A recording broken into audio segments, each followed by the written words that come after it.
على سيد الأولين والآخرين وحبيب رب العالمين محمد وعلى آله وصحبه أجمعين ومن سار على نهجهم واهتدى بهديهم إلى يوم الدين وعنا مثلهم برحمتك يا أرحم الراحمين. أما بعد، فقد أجمع المسلمون على أن العمل لا يقبل عند الله تعالى إلا بتحقق شرطين. الشرط الأول هو الإخلاص لله رب العالمين، والشرط الثاني هو صحة العمل، أن يكون صحيحا موافقا لهدي النبي عليه الصلاة والسلام. ويضاف إليهما أمر آخر هو ملاك الأمر كله، ألا وهو الحب لله ولسيدنا رسوله عليه الصلاة والسلام، فهو سبيل النجاة من الفتن، وهو الذي يحفظ الإنسان في آخر الزمان، وهو الذي جاء به القرآن، حيث قال ربنا جل من قائل: النبي أولى بالمؤمنين من أنفسهم.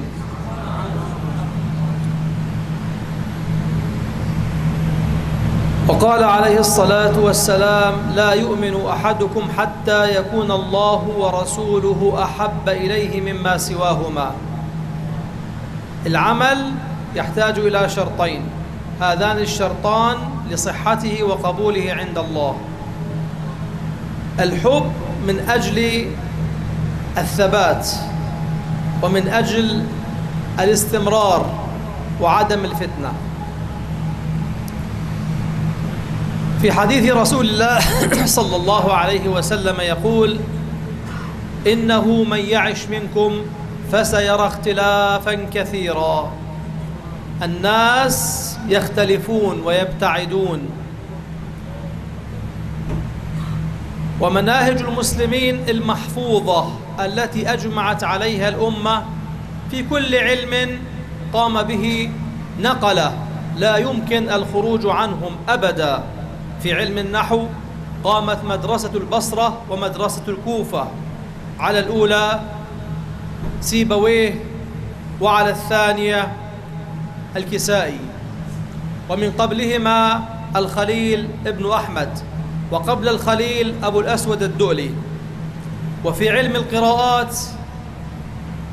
القراءات العشرة المتواترة هي مناهج المسلمين في القراءة، لا يمكن للإنسان أن يخرج عنها. وفي علم الحديث قامت مناهج المسلمين المعروفة، وعلم الجرح والتعديل، والستة الصحاح، والمسانيد، والكتب المعروفة. ثم مدرسة المصطلح بين حنفية وشافعية. في علم الفقه لخصت مذاهب الصحابة والتابعين في 4، هي مناهج المسلمين المعتمدة، التي هي خلاصة ما كان عليه الصحابة وما كان عليه التابعون لهم بإحسان. وفي العقائد لخصت مناهج المسلمين بأبرز رجلين من أعلام الأمة خصصهم الله تعالى لحفظ هذا الجانب من دينه، ألا وهو جانب الاعتقاد، وهما أبو الحسن الأشعري رضي الله عنه، وإمام الهدى أبو منصور الماتريدي رضي الله عنهم. وفي علم الأخلاق والتربية كانت مدرسة الجنيد البغدادي رضي الله تعالى عنه هي المدرسة الرائدة للمسلمين. فهذه المناهج حفظت، وهذه المناهج عليها عمل المسلمين.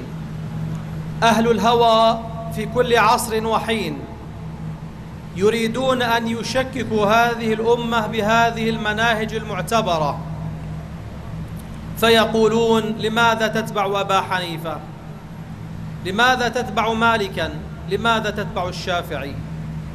يقولون: أخطأ أبو الحسن الأشعري وأخطأ الماتريدي.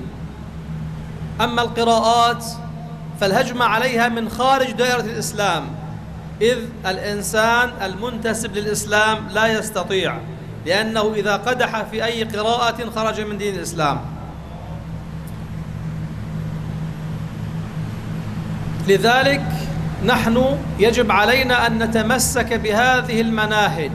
هذه المناهج ليست أقوال رجال، افهموا ولنفهم جيدا. أقوال الرجال أقول قال عبد القادر، قال محمد، قال زيد، قال عمرو، هذه أقوال رجال. أما حينما أقول أبو الحسن الأشعري أو أبو منصور الماتريدي، معناه كم هائل من علماء الأمة، وكل واحد من هؤلاء يزيد ويقوي ويدافع عن دين الإسلام في كل عصر وحين. كان أبو حامد الغزالي رضي الله عنه في بلاد فارس يدافع ويقرر معتقد الإمام أبي الحسن الأشعري في تلك الأيام. وفي نفس السنوات كان الإمام أبو المعين النسفي يقرر ذلك في بلاد ما وراء النهر. وسبحان الله، رغم الاختلاف الواسع في المكان تجد المناهج واحدة.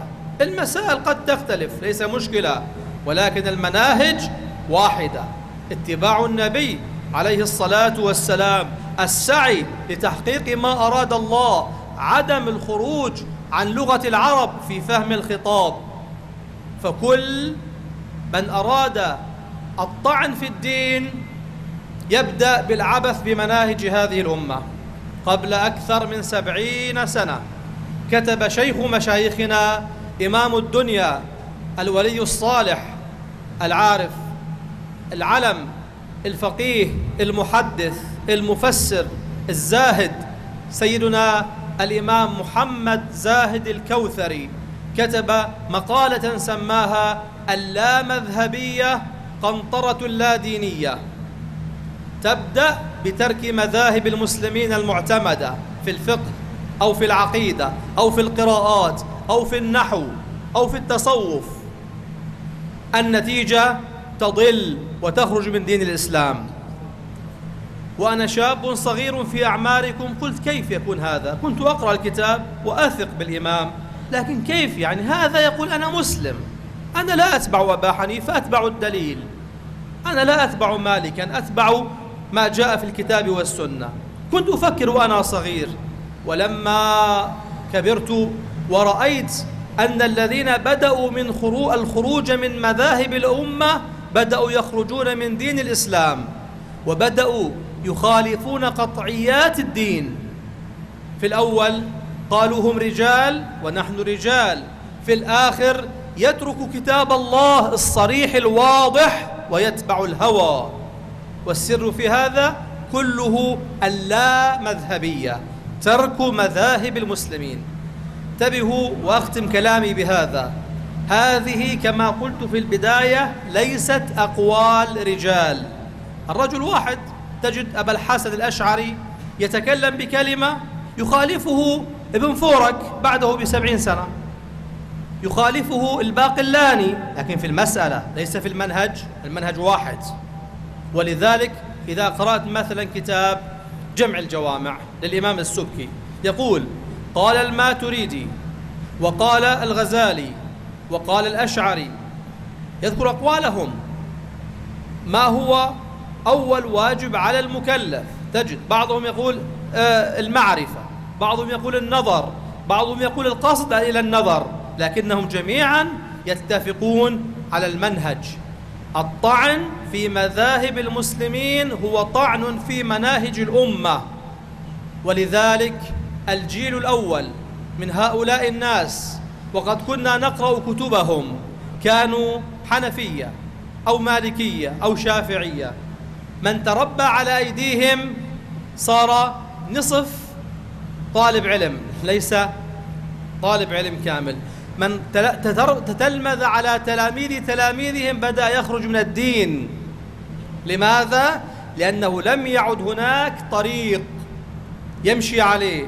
هذه الطرق، هذه المذاهب هي سبيل المؤمنين المذكور في قوله تعالى ومن يشاقق الرسول من بعد ما تبين له الهدى ويتبع غير سبيل المؤمنين نوله ما تولى ونصله جهنم وساءت مصيرا. هذه المناهج هي الدين، دين الإسلام لخص في هذه المدارس.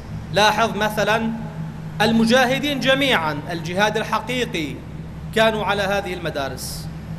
كان نور الدين الشهيد رحمه الله ماتريديا، تلميذه صلاح الدين الأيوبي كان أشعريا، الأول كان حنفيا، الثاني كان شافعيا.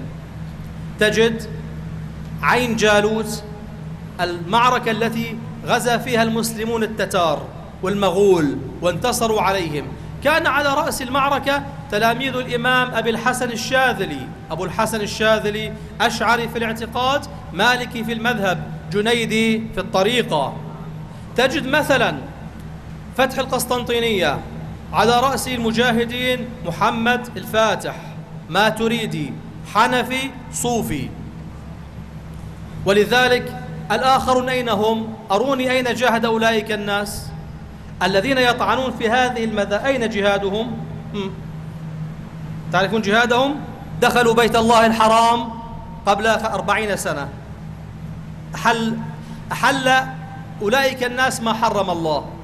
بيت الله الحرام النبي عليه الصلاة والسلام يقول إن الله حرمه يوم حرم السماوات والأرض كما في حديث البخاري، وإنه حل لي ساعة من نهار، فقط ساعة واحدة. استحلوا بيت الله الحرام وأدخلوا فيه المدافع والسلاح. هذا جهادهم دخلوا في مدرسة قريبة منكم ويفجر الواحد نفسه في الشيوخ الصالحين الذين يقرؤون سنن أبي داود. هذا جهادهم. أما جهادنا كان ضد الكفار، كان لله ولرسول الله صلى الله عليه وسلم. فتمسكوا بهذه المناهج وتمسكوا بشيوخكم وبهديهم، وبارك الله بكم. وآخر دعوانا الحمد لله رب العالمين، وصلى الله على سيدنا محمد وآله وصحبه أجمعين.